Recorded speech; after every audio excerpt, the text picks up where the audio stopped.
Minister, the European Union should hang its head in shame for its failure to sanction Israel for the genocidal massacre it is carrying out for the last 9 months in Gaza.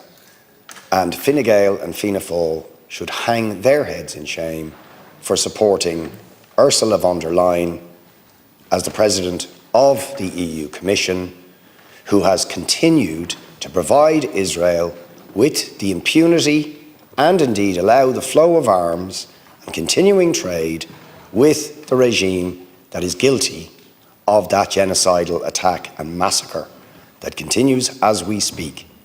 The European Union and Ursula von der Leyen have no moral credibility anymore.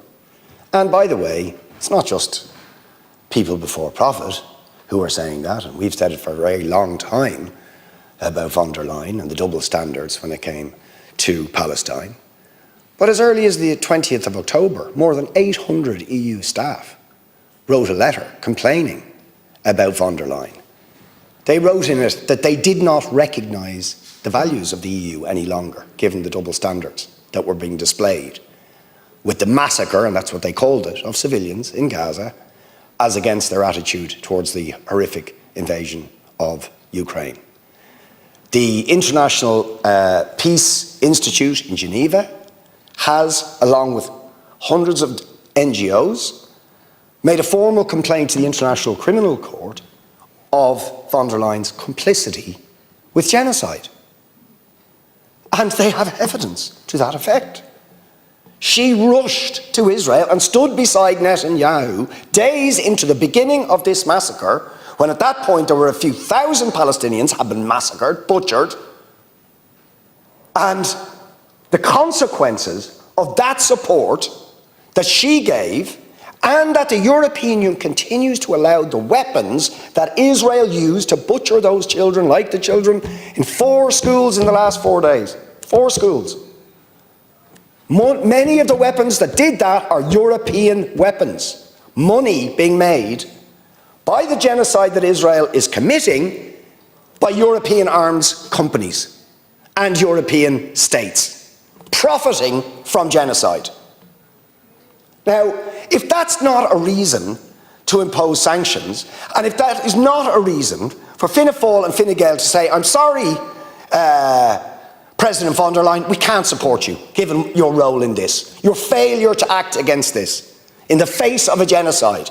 If that is not a reason to withdraw support for her, I honestly do not know what is. If genocide is not a reason, or a failure to act against it, or possibly even complicity with genocide is not a reason, what possible reason could there ever be? It is absolutely beggars belief.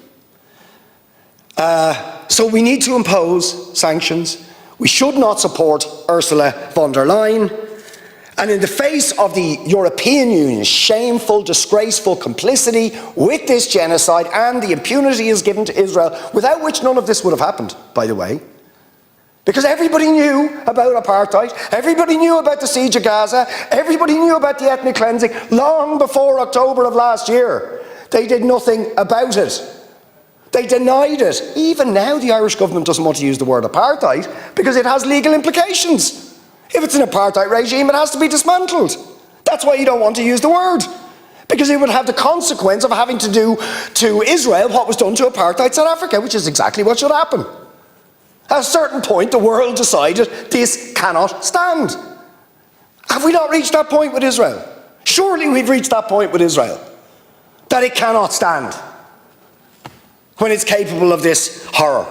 And the last point I just want to make is, you know, if you think about the reminiscence of genocide and the fact that a fascist party with its roots in the Nazi collaborators in France, who collaborated with the Nazis in the massacre of Jewish people in the 1930s, got 33% support in the first round of the French elections. That's a very serious warning too about where Europe is going. And thank God for the left mounting a united front, the Popular Front, which was the name of the united front of the left in the 1930s against the fascists, putting forward a radical alternative programme to French people talking about wealth taxes, talking about taxes on excess profits, talking about investment in housing, talking about freezing prices to deal with the cost of living crisis, and talking about an arms embargo against Israel, and it won the election. Drove the Front National back. Surely we should also take a lesson for that when we have the terrifying prospect of the rise of fascism in Europe.